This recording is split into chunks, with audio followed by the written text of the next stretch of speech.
acara diskusi properti ini nantinya akan menghadirkan beberapa narasumber yang akan membicarakan all about of property, apa aja tentang di properti yang perlu masyarakat ketahui, perlu semua orang ketahui. Nah, pada sesi pertama ini kita akan lebih membahas beli rumah pertama itu nggak harus KPR. Nah, narasumber pada sore kali ini kita kedatangan dengan Pak Dudin, Pak Zani Priya Romadudin yang selaku komisaris dari PT Jagat Karya Utama. Assalamualaikum warahmatullahi wabarakatuh, Pak. Waalaikumsalam warahmatullahi wabarakatuh. Bagaimana Pak kabarnya? Alhamdulillah luar biasa. Beliau ini jadi Pak Zani Priya Romadudin ini adalah komisaris dari PT Jagat Karya Utama yang nantinya kita akan berbicara langsung, bertetap langsung, berkomunikasi, berdiskusi langsung bagaimana membeli rumah pertama tidak harus dengan KPR. Mungkin bisa menceritakan dulu Pak, rumah pertama itu seberapa penting dan kok bisa nggak pakai KPR itu bagaimana caranya Pak? Ya, bismillahirrahmanirrahim. Assalamualaikum warahmatullahi wabarakatuh. Terima kasih atas waktunya dalam diskusi properti. Ya, memang kelihatannya ini ilmu sangat penting bagi saya untuk kita sebarkan bersama. Jadi di latar belakangnya sebenarnya dari pengalaman pribadi nih Mbak. Nah, saya ini kontraktor, jadi kontrak sini dan kontrak sana. Tapi sebenarnya saya hanya 2 tempat kan itu ya. Jadi awal saya menikah, saya kebetulan alhamdulillah dikasih tempat sama paman lah ya untuk tempat tinggal kan gitu. Yang ini menikah 2 hari langsung saya check out dan ke rumah paman itu. Dan ini luar biasa, ini rezeki menikah kan gitu. Banyak di antara kita ya mungkin yang sudah berkeluarga, terus kemudian tinggal di pondok mertua, di PMI, Pondok Mertua Indah. Ini yang kadang tidak sengaja itu mengakibatkan pertengkaran lah kira-kira kan gitu ya dengan orang tua. Entah itu masalah sayur yang remeh-temeh, entah itu nanti masalah anak, pendidikan anak, kalau anaknya disayang, kemudian kalau anaknya nggak disayang biasanya ya dicowel, tapi orang tuanya tidak, neneknya tidak terima kadang untuk itu, sehingga pola pendidikan yang berbeda mengakibatkan kadang pertengkaran. Itu oleh karena itu kadang rumah pertama itu atau mungkin tempat tinggal kita pasca nikah itu penting sekali kan itu. Terus kemudian saya 2 tahun di kontrakan pertama, kemudian saya pindah. Kebetulan yang 2 tahun ini kita tidak bayar karena memang miliknya paman kan gitu. Akhirnya rumah itu dibeli sama kakak ipar saya, jadi saya berdua. Satu rumah itu 2 kepala keluarga, tapi memang ditinggal suaminya kerja di luar kota sehingga saya yang laki-laki sendiri. Tapi di situ juga tidak nyaman gitu. Akhirnya kita memutuskan untuk kontrak jauh, tidak jauh. Lokasinya mungkin cuma selisih 3 kilo dari kontrakan pertama. Nah, di tempat tinggal yang kedua ini kita 7 tahun, Mbak. Wah, cukup lama ya Pak ya? Cukup lama, makanya kita perpanjang, dan terus kita perpanjang. Itu yang kadang sebenarnya kita menginginkan untuk tidak kontrak lagi karena eman uangnya kan itu. Tapi pikiran kita pada waktu itu satu-satunya cara untuk mendapatkan rumah ya KPR. Iya, pada waktu itu saya wira swasta kan gitu. Mesti mindsetnya begitu kan? Iya, benar. Nah, ini padahal tidak harus begitu. Oh iya, ada cara yang lain yang kemudian insya Allah kita bisa mendapatkannya rumah itu dengan tidak kontrak lah kira-kira gitu, atau tidak secara KPR kan gitu ya. Dan kontrak terus kapan ngumpulnya itu ada sulit kan itu. Oleh karena itu bagi saya pengalaman ini mungkin bisa kita share kepada kawan-kawan, kepada teman-teman, kepada kaula muda yang kadang beli rumah itu harus KPR. Oh enggak gitu. Setelah 7 tahun, di antara 7 tahun itu perjuangan. Alhamdulillah di 7 tahun itu saya sudah mempunyai anak 4 dan itu. Jadi memang saya nomor 2 kan memiliki rumah gitu. Saya pertama beli mobil karena kalau kasihan kalau saya sudah punya anak 2 gitu kemana-mana, bahkan anak 3 itu kemana-mana kita pakai motor kan gitu kan. Jadi yang satu di depan, yang satu di tengah, yang paling kecil digendong kan itu. Sempat mengalami Ya, gitu, Pak? oleh karena itu, aduh kasihan ya anak dan istri saya kan gitu kan. Oleh karena itu saya nggak ini aja deh, nggak beli rumah dulu, tapi saya beli sekali lagi kredit lagi, padahal itu salah gitu. Karena sekali lagi mindsetnya itu mindset KPR, mindset kredit gitu. Yang itu yang ya pada waktu itu ya sudah pelajaran bagi saya lah kan mungkin seperti itu. Setelah itu kita barusan memikirkan rumah. Jadi ceritanya saya itu perjuangan memikirkan rumah itu. Jadi saya melis rumah second. Hampir 100 rumah second saya kunjungi. Pengen dapatnya punya rumah dan pengen memilih rumah itu yang sangat bagus bagi saya itu bagaimana. Mulai dari 100 rumah, 10 rumah, 3 rumah, dan 1 rumah yang pengen saya inginkan itu sesuai dengan budget saya kemampuan. Ternyata alhamdulillah tidak ketemu. Dari 100 itu nggak ada ya? Nggak ada. Semuanya KPR kita nggak bisa, nggak mampu begitu ternyata. Ditolak KPR kah atau bagaimana, Pak? Yang jelas ditolak KPR karena penghasilan kita nggak cukup. Kebetulan istri saya pada waktu itu PNS, yang gajinya ya mungkin persen awal kan nggak mungkin untuk banyak. Saya sendiri wira swasta, tidak memiliki rumah penghasilan yang tetap. Ya kadang-kala naik, kadang-kala sangat fluktuatif lah yang namanya wira swasta kan. Oleh karena itu seringkali kita ditolak, KPR itu ditolak lah. Karena ya kalau gaji awal kan biasanya PNS itu berapa ya? Golongan 3 saya lupa, pokoknya tidak disetujui lah oleh KPR Bank dengan harga yang saya pilih itu. Karena saya pengen rumah itu memang waktu dulu itu idealis sekali. Harus di perumahan karena kita pengen pendidikan anak yang baik kan gitu. Terus kemudian tipenya karena sudah anak 4 setidaknya harus 3 kamar kan gitu kan. 3 kamar itu kalau tipe 45 kurang. Kurang. Kamarnya bisa kalau 45 kan cuma 2. Nah, ini kurang. Makanya ya sudah secara penghasilannya juga kurang, cara rumah ideal yang didapatkan juga kurang. Akhirnya alhamdulillah setelah keliling saya mendapatkan insight yaitu dengan membeli tanah kafling. Oh, beli tanah kafling dulu ya, Pak? Tanah kafling kan itu. Makanya ini tidak harus KPR ternyata kan gitu. Jadi pelan-pelan kita beli tanah kafling. Kemudian kalau bisa tanah kafling itu yang bisa dicicil kan itu. Pada waktu itu tanah kaflingnya seharga 90 juta karena saya memang beli yang lebar gitu kan ya. Alhamdulillah bisa dicicil selama 3 tahun. Alhamdulillah sekali. Nah, itu rezeki sendiri kan itu. Meskipun sekarang ya banyak juga saya yakin banyak tanah kafling yang dijual itu ada triknya loh. Oh, triknya bagaimana? Boleh dikelas juga, Pak? Oke. Itu nanti salah satunya. Siap. Jelas saya ceritanya begitu, 7 tahun dari rumah nggak dapat, ya sudah akhirnya kita tanah kafling dengan cara nyicil kan itu. Dengan nyicil itu dari penghasilan istri dan dari penghasilan saya ditambah itu bisa masuk untuk nyicil tanah kafling selama 3 tahun. Jadi triknya salah satu tadi itu yaitu beli tanah kafling yang bisa dicicil. Trik pertama jadi harus dicatat ya. Pertama triknya adalah beli tanah kafling yang bisa dicicil. Lanjut, Pak. Terus kemudian rumah itu sebenarnya ada 2 komponen. Yang pertama adalah tanah dan kemudian yang kedua bangunan.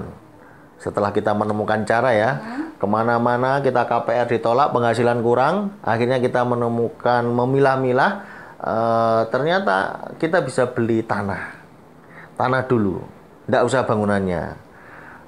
Kemudian tanahnya, kalau sulit kita cari yang mudah. Ini setidaknya pengalaman saya dalam membantu teman, kemudian dalam konteks pembangunan atau dalam membeli tanah. Ada beberapa cara, salah satunya yang saya bantu teman itu yaitu dengan beli tanah kafling yang bisa dicicil gitu. Dia ngotot ke saya minta tolong untuk dibelikan rumah biar KPR gitu. Dimanapun nggak apa-apa, yang penting saya punya hunian dan tidak kontrak lagi. Biasanya minta tolongnya seperti itu. Nah, akhirnya kita temukan, oke ini ada tanah kafling, selesaikan dulu. Setelah tanah kafling itu selesai, bisa dicicil, ya sudah. Kalau itu ngumpulkan uang, kemudian cicilan yang ngambil 2 juta, 3 juta, itu yang semampu dengan keuangan kita dicicil kalau bisa selama mungkin kan gitu. Nah, selama mungkin. Nah, itu saya kira nanti akan tidak terasa. Waktunya itu tidak terasa. Jadi lama kelamaan insya Allah lunas saja kira-kira gitu. Berasa tiba-tiba ya, berasa tiba-tiba kemudian 3 tahun dan kita sudah menguasai tanah. Kalau sudah menguasai tanah, ya sudah. Nah, sekarang tinggal kriteria tanah yang bagaimana. Nah, ini pembahasan sendiri sebenarnya. Oleh karena itu, kita memilih tanah yang pertama itu tanah di tanah kampung. Ya, cara menglosing tanah ya. Benar, Pak. Nah, itu di tanah kampung. Maksudnya kampung ini kira-kira yang ini. Kira-kira bagi waris. Oh, gitu, cari yang lagi bagi-bagi waris. Bagi-bagi waris atau yang biasanya menikahkan anaknya. Yang biasanya lagi butuh duit, Pak. Sakit. Keluarganya sakit untuk berobat. Yang saya kemarin eksekusi karena pengen menguliahkan anaknya. Itu tanah di kampung. Itu biasanya sekebutuhannya dia. Jadi dapat harganya nanti jauh lebih murah ya, Pak? Satu dapat lebih murah dan negosiasi. Oh iya, benar. Oke. Jadi kalau itu tanahnya bisa kita jangkau. Tapi kalau tidak kita jangkau, ini ada caranya, yaitu dengan cara kita patungan. Patungan. Bisa ya, Pak, ya, patungan, beli tanah patungan? Oh, bisa. Mengapa nggak bisa? Kenapa yang nggak bisa? Tapi ada catatannya. Kalau bisanya patungan itu begini maksudnya. Kita memiliki teman yang sevisi. Pengen memiliki rumah, tapi nggak bisa, kan gitu. Ya, kita KPR tadi ya, yang ditolak KPR. Jadi kita memulai memiliki nasib yang sama lah kira-kira kan gitu. Setelah itu kita membeli secara patungan. Jadi kalau misalkan kita beli tanah satu sendiri nggak mampu, kita akan patungan. Misalkan kalau tanahnya 100 meter, kita bisa beli sendiri. Tapi kalau 500 meter bagaimana? Oleh karena itu kita mengumpulkan 5 orang yang bernasib sama, yang masih ditolak-tolak KPR terus, untuk membeli tanah tersebut. Nanti kita potong-potong sesuai dengan kesepakatan. Kalau yang di depan mahal, itu tapi yang jelas lebih ringan, kan itu kan. Oleh karena itu tanah kampung. Yang pertama yang bisa kita taklukkan atas pembelian rumah berupa tanah. Jadi kita menaklukkan tanah itu dari tanah kampung. Jadi kita bisa cari informasi kalau ada tanah yang dijual kepepet kan gitu kan. Lagi butuh kan itu. Lagi BU. Jadi kalau nanti ini sekarang misalkan kita bisa bentuk komunitas dulu. Di komunitas butuh rumah. Waduh, yang tapi yang kelompoknya tidak disetujui KPR kan. Nah itu kayaknya belum ada tuh, Pak. Oh iya, itu bikin kelompok yang sama-sama sevisi coba ngumpul gitu misalkan kan. Oke, kita cari kan itu. Tapi salah satunya itu trik untuk mematahkan tanah ya, yaitu membeli tanah di perkampungan. Biasanya tanah perkampungan dijual sepetak kan biasanya begitu. Nah, itu kesempatan emas untuk menguasai tanah. Jadi kita tidak melihat yang ideal dulu. Kita pijakannya dari yang kecil dulu, dari yang tidak di kampung dulu, yang di belakang dulu mungkin. Nah, itu kita cari dulu, seperti itu. Kemudian yang kedua, tanah ini di tanah kaflingan, ya kan? Di tanah kaflingan ini ada triknya begini. Kalau kita tahu tanah barusan di kafling, itu pasti harganya murah. Iya, murah. Iya kan? Karena untuk promo, itu waktu yang sangat tepat untuk membeli. Jadi kalau misalnya ada orang developer baru yang membuka kafling, langsung eksekusi beli ya, Pak ya? Langsung eksekusi kan itu. Jadi caranya eksekusi memang ada. Tapi secara umum kebiasaan developer kalau baru buka pingin pecah telur. Nah, jadi masih harga-harga promo ya? Harga promo, ditawar 1 tahun bisa, kalau negosiasi 2 tahun juga bisa, biasanya begitu. Ini kebanyakan yang saya amati. Dan harganya mesti di bawah. Contoh, kemarin saya punya brosur di sebuah tanah kafling, itu harganya 35 juta. Luas tanah 60. Tapi setelah laku 50, nggak usah banyak-banyak, laku 10 gitu, dia langsung naikkan lagi harganya. Dia agak 40 juta. Sekarang karena kita agak terlambat, kita beli di angka 55 juta. Bayangin, belum ada setahun naik 20 juta. Ya, Pak, ya. Nah, itu dari segi menguasai tanah gitu loh. Jadi caranya adalah mencari pengembang kafling yang barusan buka di awal-awal, biasanya itu memberi keringanan DP. DP-nya nggak usah harus 50%, pokoknya 5 juta, 10 juta bayar gitu. Yang kemudian bisa dicicil biasanya.